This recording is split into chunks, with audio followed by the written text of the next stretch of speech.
Hello, good morning. We are going to go on to a roundtable about apps and automobiles and cars. The first speaker is Javier Clarke. Javier Clarke is an expert. He is in charge, head of research and development of ELS Spain. He knows about online commerce, everything which is related to apps adapted to automotive industry, and he has been in charge of a report about connected cars. Javier, when you want. Hi, good morning. I don't know if this is working. Can you put it on the screen, please? Okay, it's here. Bueno, pues me vengo para acá. Buenos días. So, bueno, good morning. Dicho, yo soy el director de innovación I'm head of research and development of IDEAL Spain.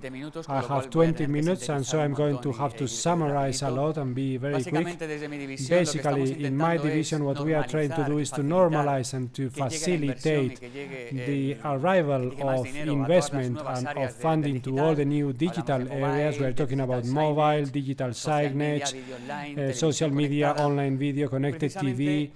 And precisely in one of the studios of the reports that we do in September last year, we launched the mobile report that we launch every year. It's going to be the 5th year in a row. And at the end of the report, we launch a question to try to survey or to probe on the development of the mobile, and we propose 4 scenarios, from which 2 had a high presence on the media, glasses and watches, no media presence, connected cars and connected refrigerators. And their reaction was very clear. The cars, the first option, the preferred option, where they wanted to have access to the internet, it was much higher in the preference of the people, vis-a-vis the refrigerators and so on the others. And we launched a study this year. This is the first time that this is done at worldwide level, and we wanted to analyze how this market was, connected cars, what operating systems there were, what types of connections to the internet. We wanted to know whether they integrated with the smartphone, and what role was the mobile playing, what kinds of applications, what prices and price models, and a set of frequent questions that everyone is asking around the new market. This study is can be looked at in the web, in our web, but I'm going to tell you about the conclusions. This was from March till June, and we tested 21 models from the 15 different brands, car makes. The ones that you see here, and it's with the sponsorship of Kaspersky, which is an antivirus which made an analysis of the security breaches that the internet offered in the car, which is quite a new approach. And as conclusions, you can see here a couple of slides of how we are going to find this information in the study, in the report. Here is the example of 4, where we have a technical data sheet where you can see the type of connectivity, whether they have their own brand, their own app, and we also include the listing of applications that all of these brands have, and we have even organized them according to the category, whether they are social, leisure, or so on. And you have this on the internet. You can look at it on the internet, and you can analyze it. And now let's go to the conclusions, which is the most important part today, to summarize what is the status of the connected car in Spain right now. We have a fragmentation problem right now, quite a widespread fragmentation. This is that you see here. There are 4 operating systems that will be launched in 2015. They are not available right now. Each brand is making their own operating system, and that is making things very difficult to be able to integrate the technology, the world of technology in this market. And this universe of 15 or 20 operating systems has an expiry date, which is 2015, and they are going to unify the system with 4 different operating systems. The first one is the Mirror Link, which is a consortium of brand makers, automakers, led by Nokia, and then Apple and Windows. Basically, for you to have an idea about these operating systems, they are all based on Mirror Link. Mirror Link is the basis of all of them. it hasn't been as powerful as it was expected, and so the fact that Google, Apple, and Windows are arriving here, it's going to reinforce this new emergence of operating systems, but with differences. In the case of Apple, the car is a connection in inverted commas. It's the whole operation is done by the mobile device, but you are seeing it in the car. And in the case of Windows, it's more a promise than a reality, because what we have found is just a single application based on Windows. But this market is going to tend towards unification, and here you can see, it's not very clear to see in this screen, but you see the different operating systems and how the different car makers, given the fact that they don't have a clear in their minds what is going to be the operating system that will be the future, and some Alfa Romeo or BMW have adhered to one of them, have joined one, the Apple one or another one, and then Ford is playing with Apple and Android Auto at the same time. And so here, in each case, we see that there are differences, and we still have to arrive at a greater degree of consensus. There is a lot of fragmentation still. This fragmentation is not only in terms of operating system, it's also fragmentation when it comes to how to connect and how to provide the car with connectivity to the internet. Right now, just to give you an example, we are talking about the smart TV as the way to connect a TV, but you also have to consider the connection of the computer or the TV that is used to connect to the internet or the console or whatever. The device can have internet in many different ways. We now have 7 ways to connect a car to the internet. The 2 first ones that you see there are the ideal ones, embedded SIM or integrated SIM. The problem of this format, which is ideal, is that it's very expensive. You have to change a lot of things in the production process, and so brands such as Audi, BMW or Renault are the few that have bet on this connectivity system. Then we have a great group of connectivity, which is a new word that you have to learn, which is tethering. Tethering means that a device has connection because it takes advantage of the connection of another device, and so the car is going to have internet because our smartphone has internet. We connect them between themselves, and that connection can be through Bluetooth, through USB, through Wi-Fi, through the phone. And you see 4 different systems there, and it isn't homogeneous, and each brand is doing it at the same at their own way. And then there is another version in the system, but there are 7 models of to connect the car to the internet, but the brands are offering too many different ways to do it. We have to unify not only the device and the operating system, but also the way we connect. Otherwise, it's impossible to understand it.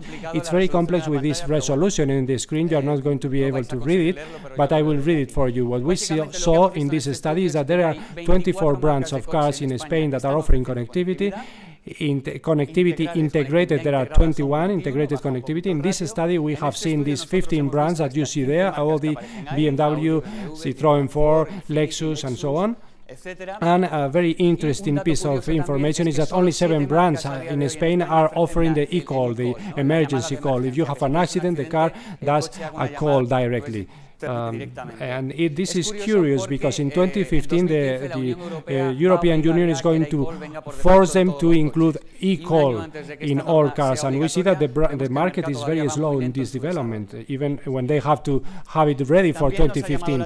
It's also surprising that there are that 11 brands are offering container apps, which means that they offer an application, and within that application there are several applications, several services, and we understand that this is more because the market is very new. It's in an embryonic stage, and the container apps have to be redefined, otherwise they will be outdated.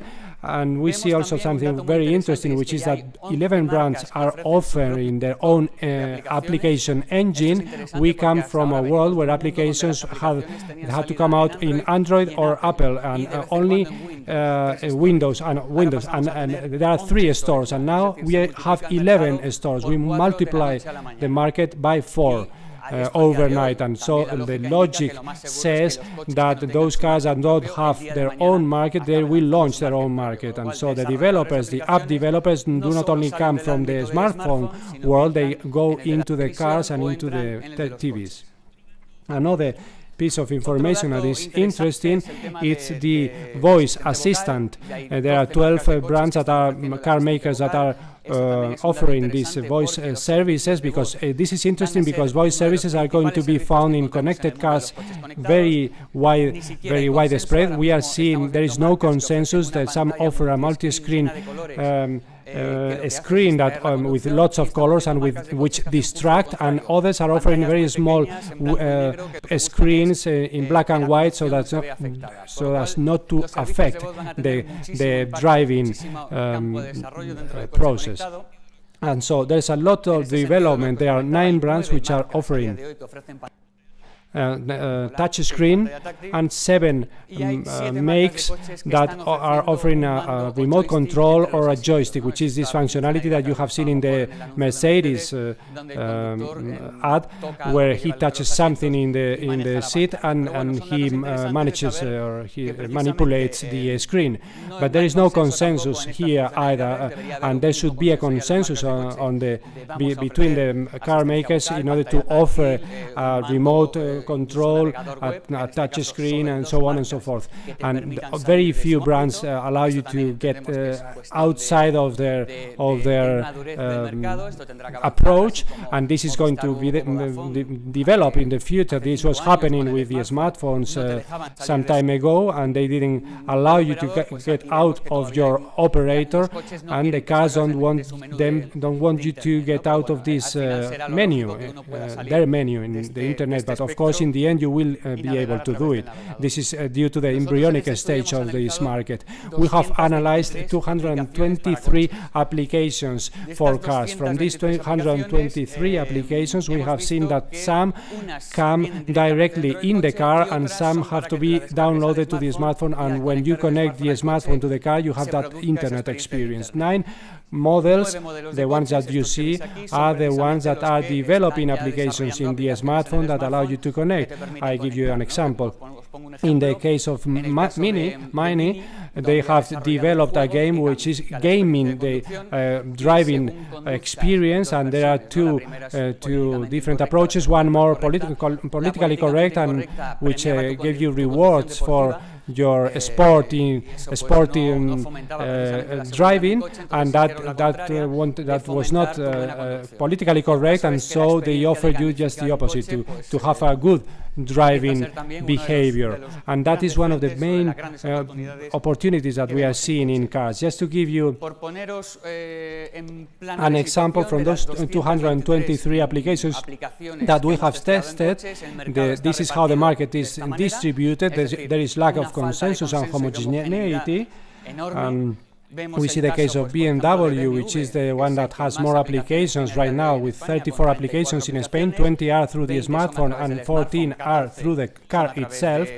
And the case of Mercedes, for example, which has 22 applications, and Mini has 21. The German makers are leading this market, and then we have the opposite, which is Opel with just 3 applications, and the 3 are through the smartphone, or Lexus, for example, where they have 5 applications and they are all in the car, none through the smartphone.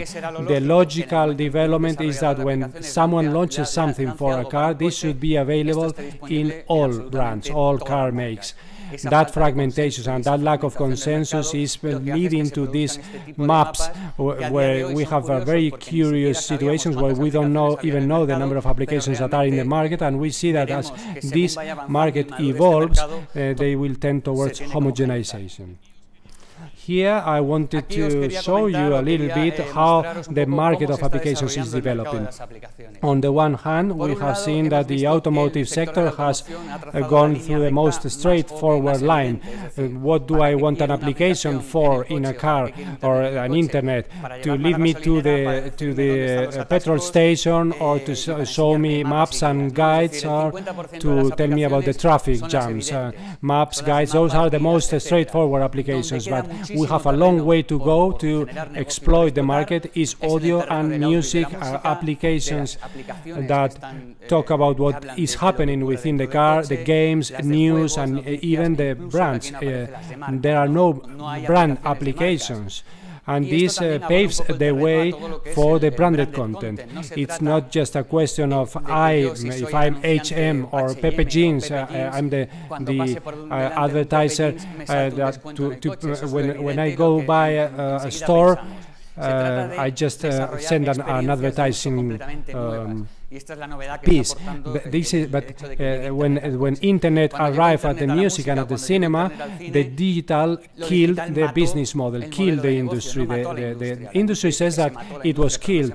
No, now but that is not true. They have killed the business model because now more music is consumed than ever before, and this is going to happen here. Internet in the car means entails changing the user experience, and there are lots of variables there. We are seeing it in the TV. A manufacturer as Samsung, the hardware becomes a service business where they offer applications, content, and we get into that revenue, the average revenue per user, the ARCO. Here it's from getting a profit or margin from the people who purchase a car, and now we are going to get money from the services that we provide. And we have 62% of applications that are in the car. That's the ideal experience, but there is still a great market of applications through the smartphone, which represent 37%. I'm talking very fast, but I have 4 minutes to finish my whole presentation. Here we wanted to show you what I was telling you. In the mobile report, we saw that there are 4 categories of applications: social, leisure, consulting, and functional ones. And I'm going to go to the percentage that you see in the bottom. Is that the social applications and the leisure applications are consumed on a daily basis. 58% the leisure ones, and those are the 2 applications that are used more frequently. The other 2 are more sporadical in their use, and only 17% use them regularly. What happens with this? Look at this piece of information here. If that is the user experience of the user in the smartphone, look at the offer that we have in the cars. 59% of the applications, car applications, are of a consultative nature, which are not consulted frequently, and there are very few which are social, which generate recurrence, and very few leisure one which also generate that recurrence. And that's why we think that here there's a lot of room for business, a lot of margin. We still have room to improve. If I get to a city, I don't know the city, and I go to an MTV application to see where there's going to be a concert, or Red Bull. I want to see where people are practicing some kind of sports and so on. It's not just generate a discount or an ad.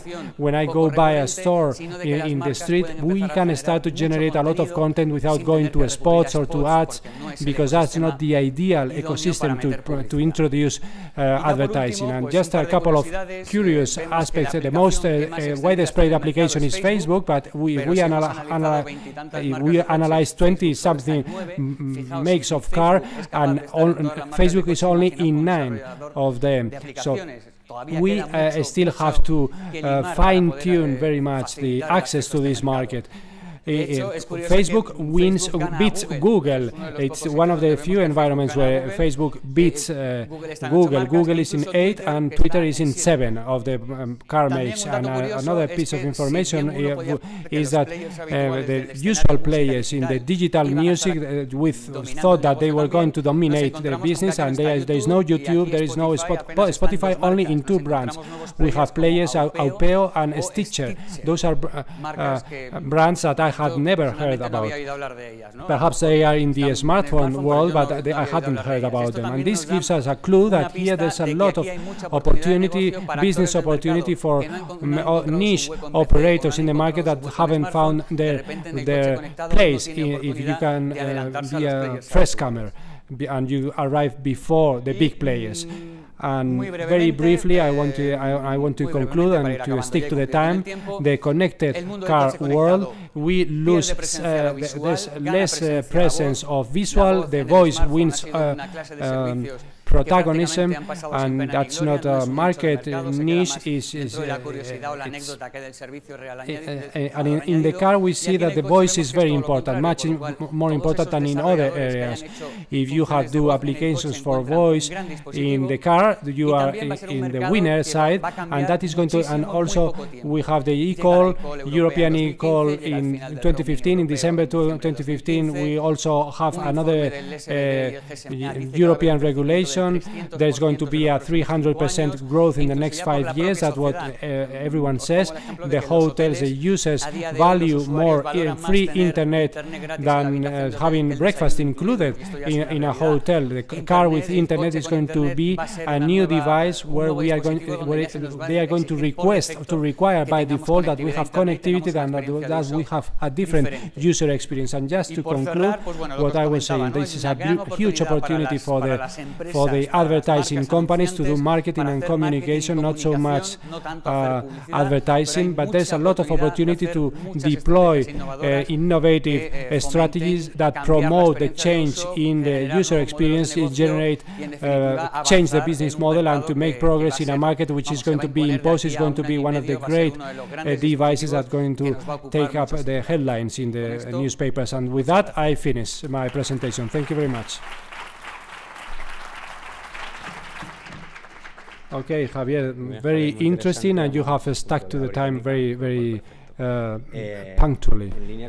In line with what he was saying, one of the pioneers and that are activating all these applications and the value of voice in the world for Scott Lyons is leading the business model development team, is within the connected services division of enterprise solutions, and so he's going to explain how a 4, which has 5 or 6 models, how can you can activate it through the voice. Right. Thank you very much. Thank you, Javier. Yeah, I'll take that. Right. Just switch over here. Presentation.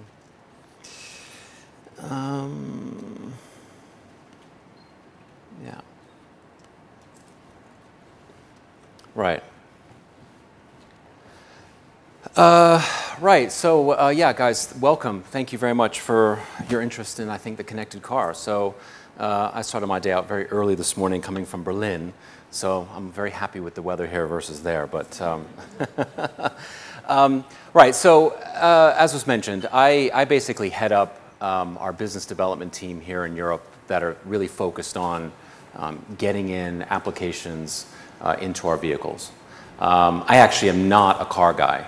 I like saying that because I think people in the automotive industry have been in the automotive industry for a very long time, versus myself, where I don't come from this space. I come from more on the mobility side. Ford have really taken it, is that me? Ford have decided to really bring in people that are outside of the industry to basically focus on this space, which is really great, because I think this needs a completely different view in terms of where we're going. So I kind of like to put these kind of slides in the beginning of my presentation, because it kind of reminds me of where we've come from, right? In a very short amount of time, we've come from Henry Ford inventing the vehicle with the Model T to where we are now. And this is a very popular slide that we tend to use internally, which actually was an original advert from way back in the day that basically stated that, you know, Henry Ford's mantra was that he wanted to open up the highway to all of mankind, really to, in effect, democratize the vehicle and to make it available for everyone. And I think that's kind of what we're trying to do within the connectivity space. So in effect, we are trying to continue to open up the highway, but really open it up now more in the connectivity space around apps and connectivity across all of our vehicles. So in terms of just a little bit of insight into kind of what we've done. So we've really been in this space for a while. So we announced Sync, which basically is the platform that AppLink, which I'll talk about, runs off of. We announced it in 2007. We have other types of applications that we've launched that are available in some of our vehicles, primarily some of them in North America, and have kind of rolled out internationally.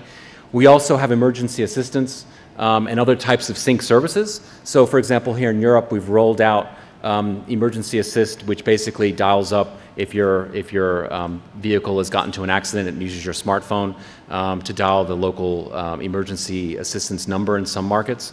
We've also announced AppLink, obviously, that originally launched in 2010 in North America, and we have close to 40 apps in North America. We have probably another 30 internationally since we've launched it in those markets this year.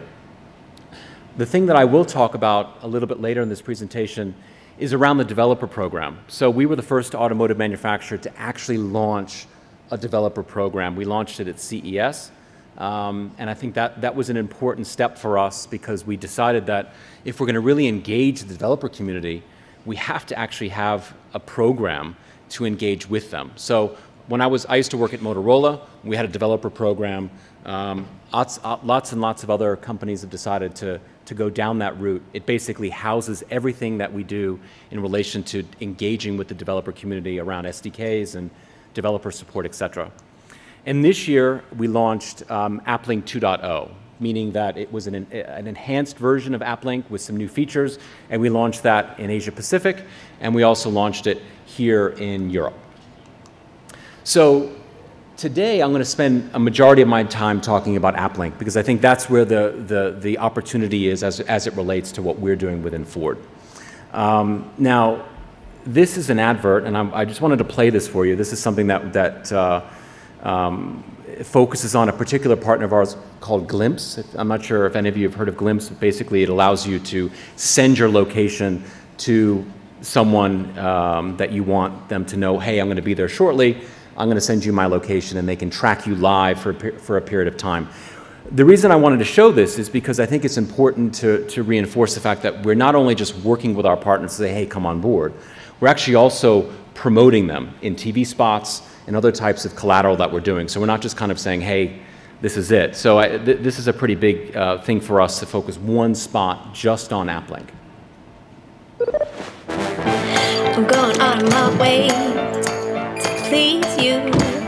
For those who'd like to use their apps while driving. Glimpse to Stefan. Scatterbrained? Not me. I'm right on time. Hey, sweetheart, I can see you, but why are you driving to the airport? My flight is not till tomorrow. But of course. Gosh, this is the most punctual I've ever been. Ford Fiesta, featuring Sync with AppLink to help you go further. Obviously, it's the German version, which has been dubbed over into English, but it gets you get the idea in terms of what it offers. So fundamentally, the reason that we're doing this is fairly simple, right? I think a lot of people are unfortunately using their smartphones while they're driving.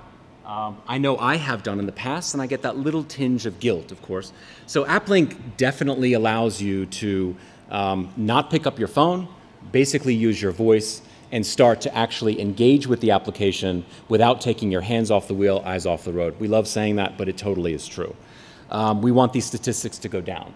Unfortunately, you can't, the resolution's not great, but I wanted to show this to you guys because it does kind of paint a really interesting picture in terms of statistics. So 2013, this is kind of the popularity of certain types of experiences that people were looking for in the car. This was in Western Europe. So for example, the most popular was, I want real-time traffic, I want local fuel, parking finders, etc. Ironically, Facebook feeds, Twitter, update my Twitter status, that was all very, very low in terms of what the interest level was from customers, surprisingly. 2014, we are seeing a difference. We're seeing a rise in people that are very interested in the top end of what we saw in 2013. So for example, last year we saw 26% of people were interested in real-time traffic versus this year it's 34%. So we're definitely seeing the right trend in terms of people are becoming more aware of what's possible in the vehicle, and they're really starting to become interested in terms of how does this relate to me and how does this enhance my journey. A lot of people are spending, unfortunately, more and more time in the car in traffic. So we want to entertain them in a safe way. I tend to put this in a lot of my presentations because I think it does reinforce kind of where we are, right? So my view in terms of where we are generally as an industry in terms of adoption or consumer adoption of the automotive space in relation to connectivity is in the early majority, meaning that we've kind of moved on from the early adopters. When I first started kind of joining Ford about 2.5 years ago, we're now definitely in the early majority because clearly people are now becoming more aware of what's possible, right? Apple and Google entering into the market is only helping with awareness of that. But generally, this is kind of where we are. I think hopefully we'll get to the late majority. I would expect probably around 2016, which is when a lot of the innovation will come. There'll be a lot of improvements in terms of touchscreens, some harmonization in terms of platforms, etc. So fundamentally, mobile devices really have changed customers' expectations, meaning you pick up your phone, the user experience is pretty good, right? You get in your car, the user experience, at least with a touchscreen or with those types of things, is generally pretty bad, right? I'm the first to put my hand up to say, we as an automotive industry have not done a great job of delivering those types of experiences in the vehicle. And the reason for that is because clearly we have a device cycle that lasts very long. Meaning, for example, when I was at Motorola, we were pumping out a new device every 6 months. We pump out a new car, every 18 months. We have a very, very long cycle of where we actually have technology in the car and then when it actually hits customers. Unfortunately, that's becoming much shorter now. So for example, things in the past that used to take us 3 to 5 years to get out, meaning a new version of something in our cars, is now only taking us 2 years or even less. So for example, things that I was hoping we would have available are now coming in 2016, for example. So we're moving much faster now, and it's the way that the industry is going. So things are definitely kind of improving in that space. In terms of kind of smartphone users, they really, really think that connectivity is important. Just because you kind of get in the car doesn't mean that you want to be cut off from everything. It's, obviously when you get on a plane, you're going to be cut off because you just can't use your smartphone at the moment. But when you're in the car, you want to somehow continue to have some experiences, right? It's funny because I have a lot of developers that come up to me and say, hey, I'd love to get my app in the car. And I think, well, great, what is it? It's a game. Something. Would you really want your son or daughter to be crossing the street while someone's playing a game while they're driving? I don't think so, unfortunately.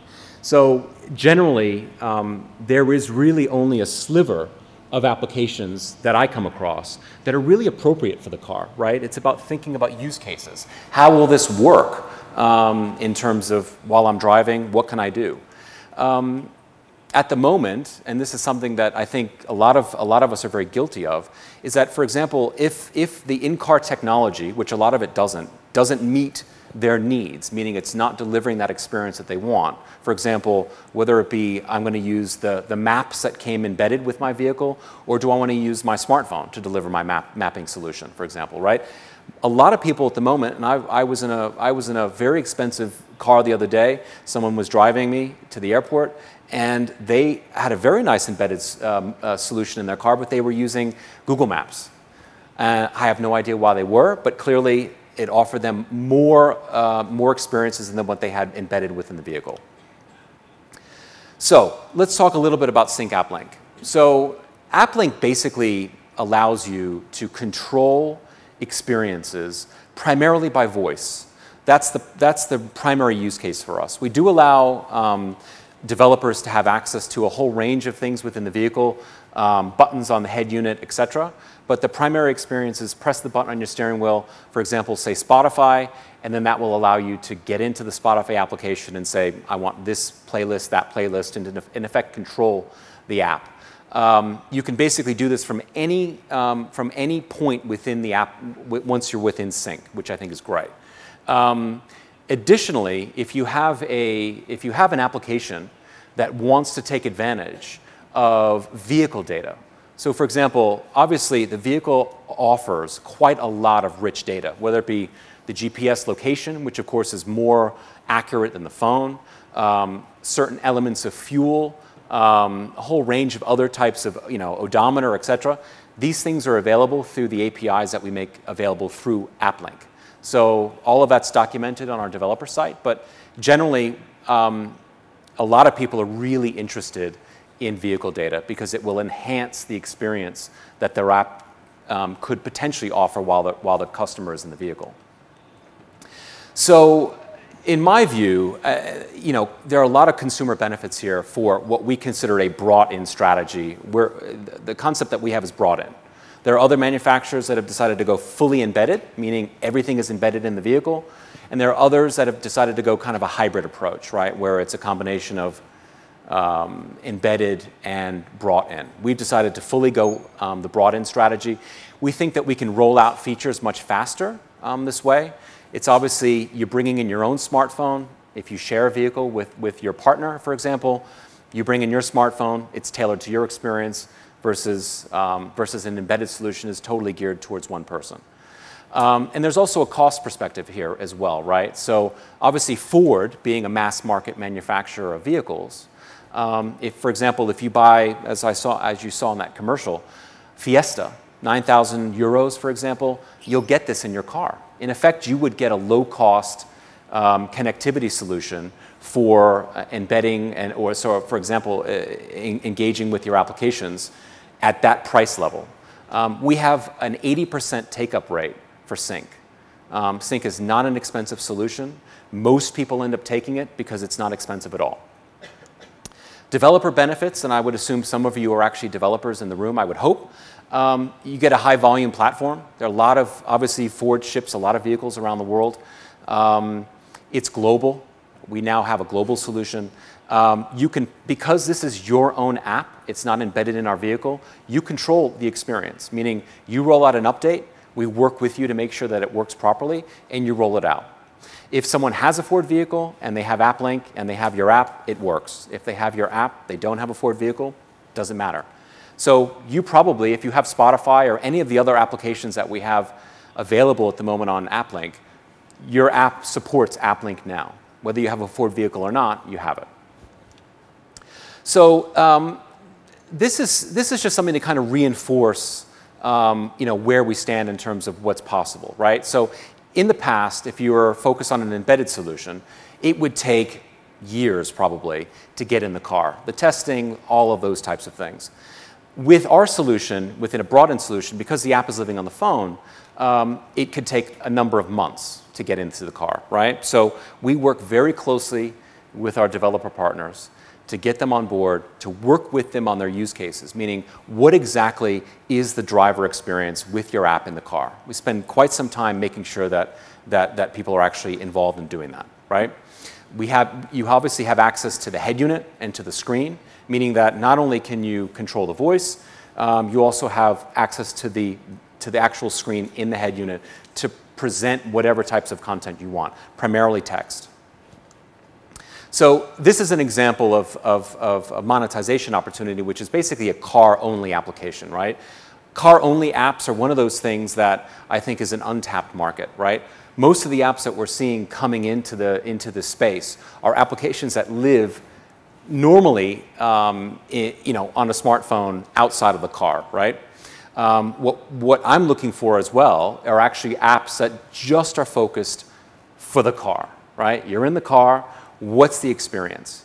That's an untapped market in my view, not seeing enough coming from that space. And I think it will come for sure, but it's not happening at the moment. So for example, with this is a driver performance application. As I said before, you have access to the vehicle data. It's personalized because of course, it's obviously the driver driving. You have access to that data. The +1, of course, is that vehicle data. And then obviously you can charge for that. That, of course, is not only appropriate for consumers, but it's also appropriate for B2B fleets. Insurance companies, et cetera, are also very interested in this instead of installing in a very expensive black box. Absolutely, we work with our partners to make sure that their use cases are focused on that. So the developer program. This for us is a unique space.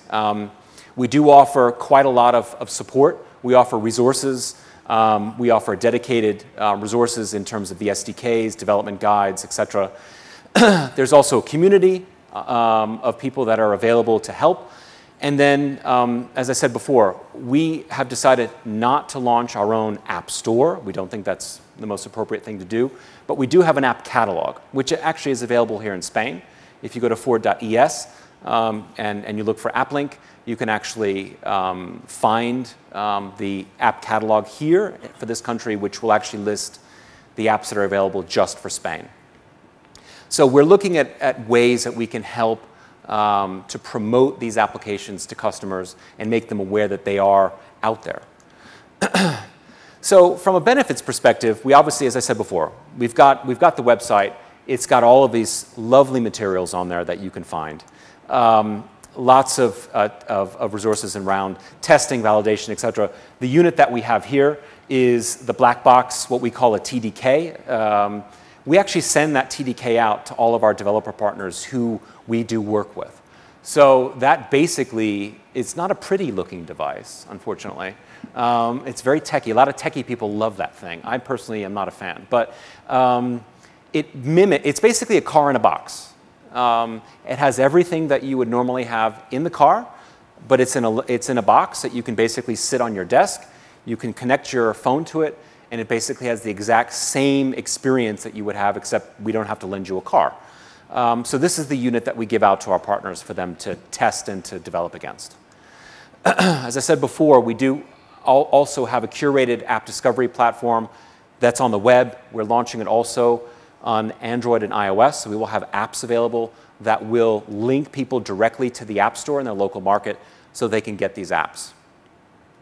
We also have lots and lots of events. So for example, we just had our own developer conference. So the first time, again, an OEM like Ford have actually held a developer conference. We held it at CTIA in Las Vegas.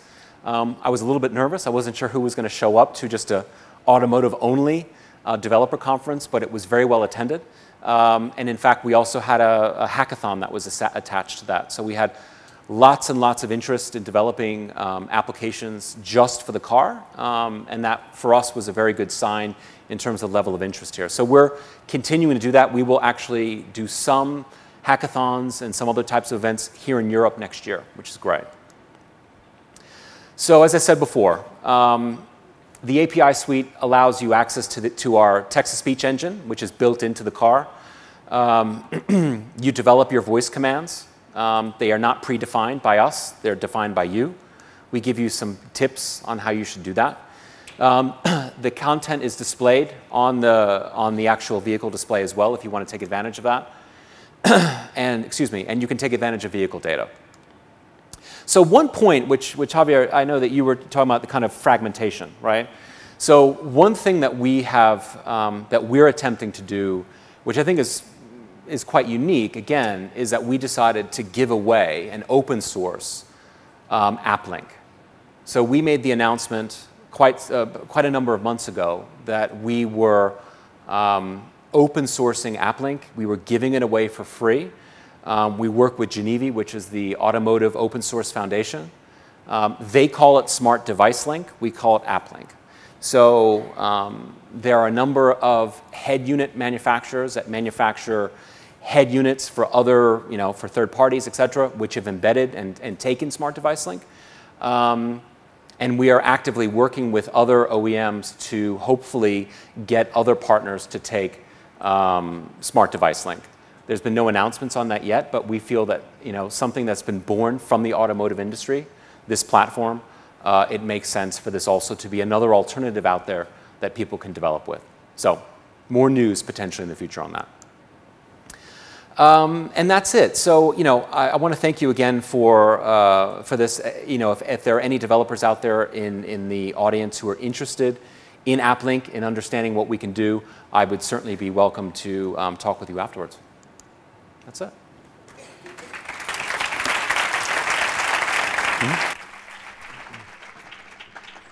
Now we are going to have a Q&A session for those of you who are interested in asking any questions to any of the previous speakers. If you raise your hand, I'll give you the microphone, okay? No questions? Oh, we have a question there. Wait for the microphone, please. Hi? Okay.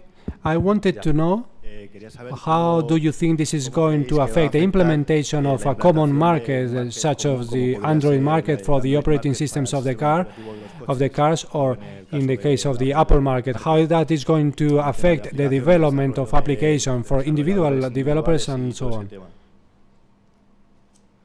Can you hear it? Okay, thank you. We have to be practical. We have to be practical. If it's complex to develop an Android application for 37 mobile different models of mobile devices, I think that in the short term it's going to be very difficult for a developer to be able to develop for all car makes, for all car brands, with all its specificities. I think that the logical development would be that the brands develop their own markets, but I think that in the future we will tend towards unification, as has happened with all the other markets, like the smartphones and so on. But of course, technically speaking, it's complex right now. Yeah. Okay, he agrees. He agrees. Sí, estoy de acuerdo. What I wanted to ask you, in my humble opinion, society hasn't realized what they have available, and that's something that has to be promoted by whom? The brands, the developers, because many people are using the TomTom, or they are using the smartphone to use the maps. But I think that the car makers should explain that. Do you think that's going to be a short cycle or a long one for people to realize? Just as an anecdote, we, apart from contacting the brands, the makes, to test it, we went to the dealers and we asked them about the connectivity to see how well informed they were. But 95%, only 2 people knew about what they were talking about. The 95% didn't know what internet in the car meant, and that was a product that they were selling, and they had not been trained to do that. So if it hasn't arrived, it hasn't even arrived to the intermediary, so let alone the end user. Not even the dealers are used. Absolutely. I mean, I agree with you. Unfortunately, dealers are the kind of first point where customers come in, and unfortunately it's our weakest point in terms of educating the customer. So I agree with you. We're trying, and I've been working very closely with the team that's responsible for working with our dealerships to try and ensure that they have the best information available. But to your main question, whose responsibility is it? I think it's all of our responsibility, generally. Obviously, if there's an app that's out there and you want your customers to take advantage of it in a particular vehicle, then clearly you should be promoting that. From my perspective, from a Ford perspective, I want to do as much as possible to educate the customer, right? I think the TV spot that we had was good. It's a good start. But again, as I said, I think a lot of people are unaware of this technology and how it can be applicable to them. So we somehow need to humanize it, right? Because I think fundamentally this technology is not very sexy, right? The only way it's going to be sexy is obviously if we have great apps and experiences that can fill that. So we have to tell the story of the technology through our app partners and through these experiences. That's when customers will understand how it's relevant for them and how they want to use it. So that's what we're going to be doing. I guess that the greater degree of knowledge will change the questions that are asked. Many people are asking for the route because that's the only thing that they can come up with.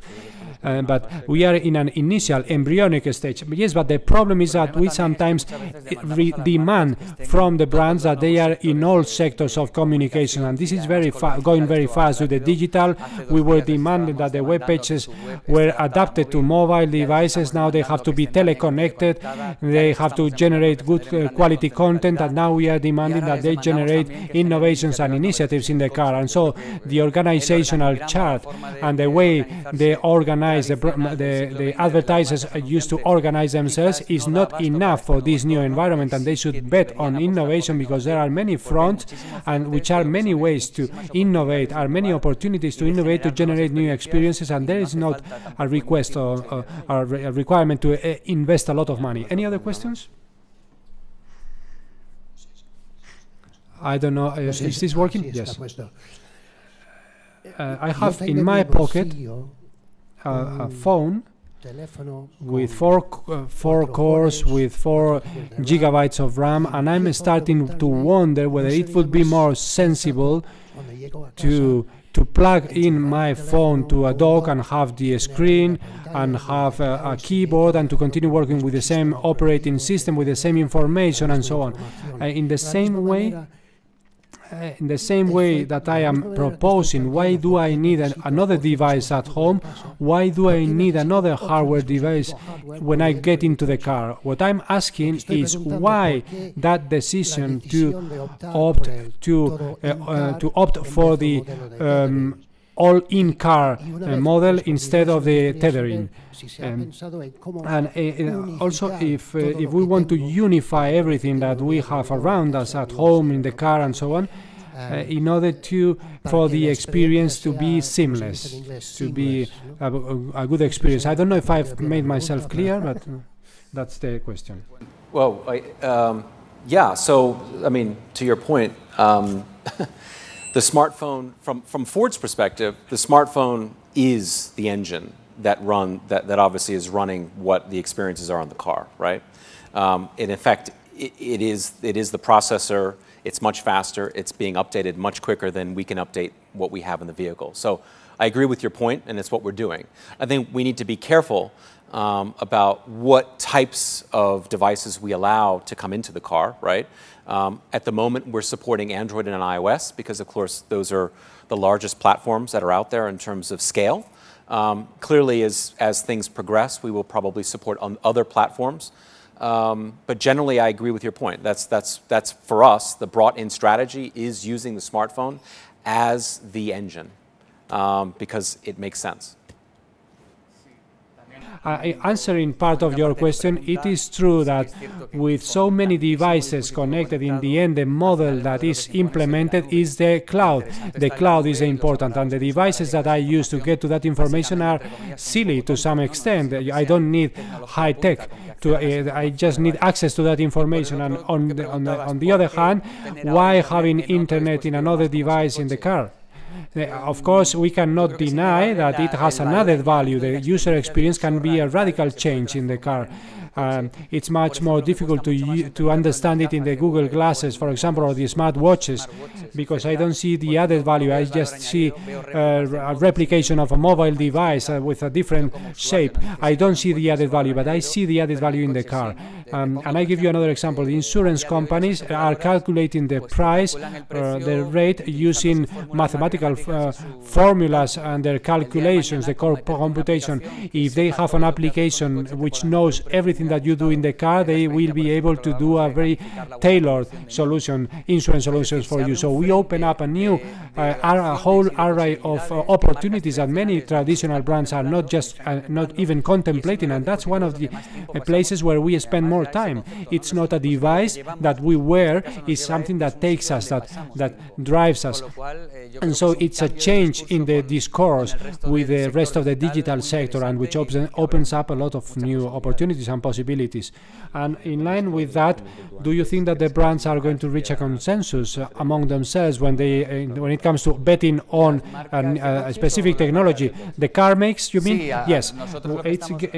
It's been very difficult for us to talk to the car makes because they are very far away from the digital communication world. If it's difficult for us, we who represent the sector, for a developer, it's going to be impossible for a developer. We see initiatives such as Scott's one of doing free software, or making a call to the app developers. This is a very complex market, it's very fragmented, and of course the whole market is going to make progress towards a greater degree of consensus, which makes things easier. Yeah, I agree. I mean, I think fundamentally we have to get to a situation where there's less fragmentation. I'm very aware of the issues that the developers are facing, and it's something that I bump into every time I have a discussion with the developer about it. So I think we're making a start in that direction, but we're not there yet. Soon. Any other questions? There, I see one there.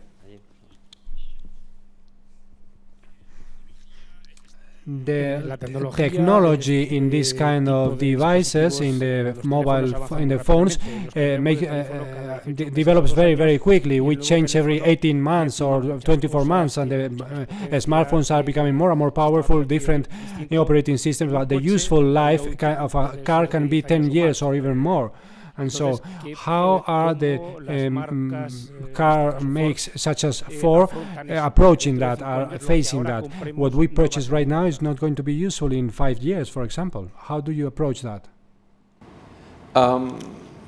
Well, I look at that all the time, because I think the average car ownership is between 10 and 12 years. So if you think 10 to 12 years, how many times are you going to switch your smartphone? For me, I switch my smartphone every year. So that's another 10 to 12 devices in that period of time, perhaps even more.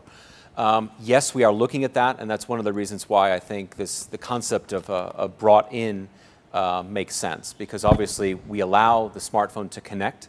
It delivers a certain type of experience in the car. And obviously, as the smartphone gets faster, as new experiences become available, the customer can continue to use that smartphone in the vehicle, whether it's bought today or whether they have it for another 10 years. I think generally that's one of the powers of the strategy that we currently have. I think you get in an older model, very expensive vehicle, for example, and you look at what's in the car, this embedded solution, and you're thinking, this is dated so fast. It's like getting a car, and you get in there and you think, well, there's a tape deck. So it's the same type of experience. So yes, we're factoring that in terms of trying to understand how we can keep up with that technology, but really basing that on this kind of concept of being brought in and updating some elements of what's embedded within the vehicle in terms of the basic sync solution. Hay otra pregunta por aquí, ¿verdad? Sí. Hi, Martin Sagasta, and it's in line with the question related to the mobile. In the connected car study, which I know, I was in the presentation, in the introduction, and they talk about the refrigerator as well. At home, you have Wi-Fi and you connect the refrigerator to the Wi-Fi at home. But we all have a Wi-Fi access point. Why should I provide the car with a Wi-Fi access point if I can share the mobile one? And the user experience is going to be, you have to purchase a car which is going to be more expensive with a router, with a specific device, and I have to pay for another line in Wi-Fi. According to what I have seen, if it's an embedded car, you have to pay for that Wi-Fi line. And I wouldn't be able to use the Wi-Fi line that I have at home or in my mobile device. And so it would be a triple expenditure in Wi-Fi access points. That's an opportunity for the developers. There is no offer which contemplates also the car, and no telco company has approached this, has worked with this, but and that's the idea. I just, why do I need to pay a Wi-Fi for my PC if I can use the smartphone? So I think that the car should have autonomous connectivity. You have to purchase a data service for the car through an operator, for a telco operator, but that's a barrier that we have to overcome. The development is that we have to stop paying for some things and we start paying for some others. So from Ford's perspective, we want to basically offer people choice. Right now, our focus is very much you bring in your own connectivity. Obviously, that means that you don't have an additional bill to pay or an additional contract that you have to sign up to. There are obviously other solutions that are out there where if you're at the dealer, of course, you're going to be sold some sort of a package or a bolt-on. I think there are a lot of challenges with that. Obviously, cost is a challenge. What happens if the offer that's coming from the dealer or the OEM isn't the same provider that you currently have? You're going to, there's a whole range of issues there. We are seeing some innovation in that space where you're kind of bundling in services alongside of that as well. But at the moment, our focus is very much you bring in your own smartphone, you bring in your own data connection. Ford is not going, at this point, is not looking to offer that out. In the future, we don't know, but obviously we'll want to make sure that if we do, that it's competitively priced, and clearly we're offering different solutions for different experiences, right? I think fundamentally, for customers to want to have this in their car and to pay for it, it's got to be compelling, right? If it's not compelling, then why spend the extra money, right? Doesn't make any sense. Another bill, I don't think we all want that. ¿Alguna otra pregunta más? Si tenemos ahí una.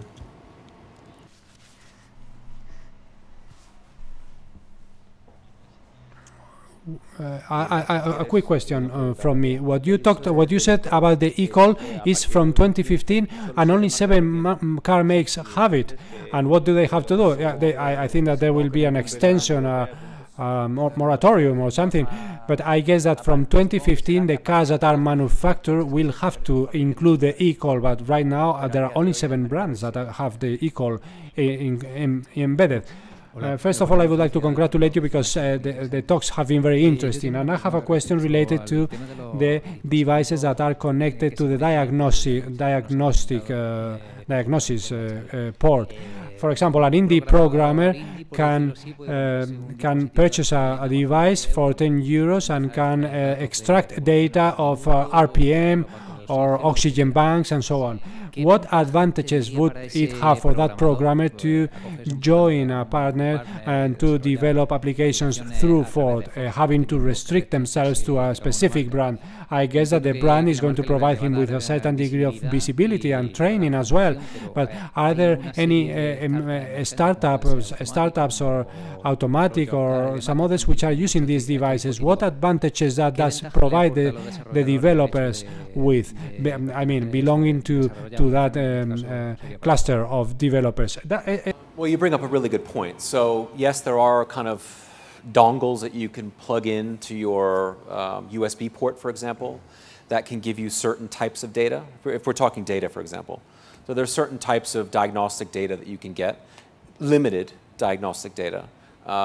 Obviously, we as the automotive manufacturer are only allowing certain types of data to be public through that route, right?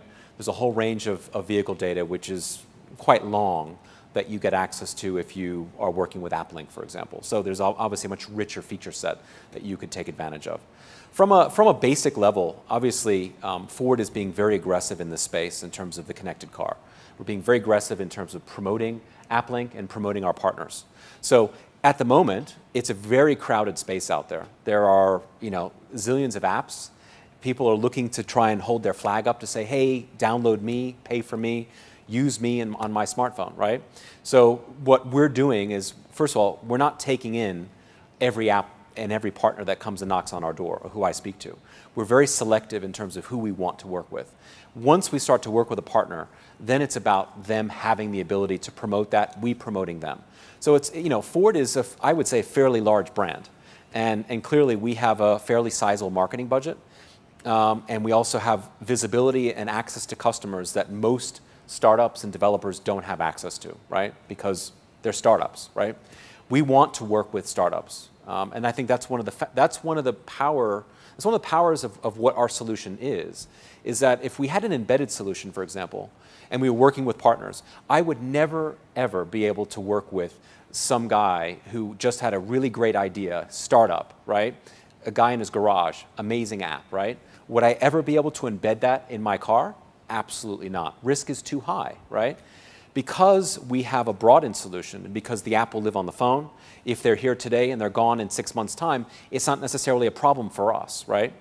So that allows me to work with really innovative companies that perhaps our competitors in the same space cannot consider working with because of the solution they have.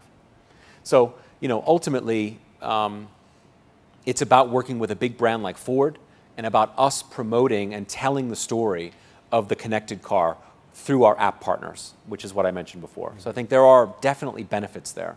And it's also the relationship, of course. So it's a combination of marketing, access to vehicle data that you don't get access to publicly, and a whole range of other things. So there are definitely some benefits there.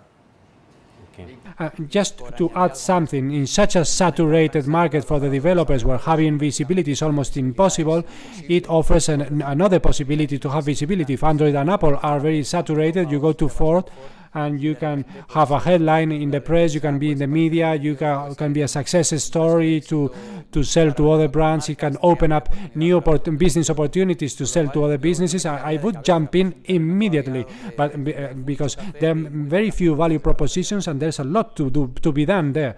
Okay, so thank you very much for your excellent talks and very interesting and very supplementary with one another. Thank you very much.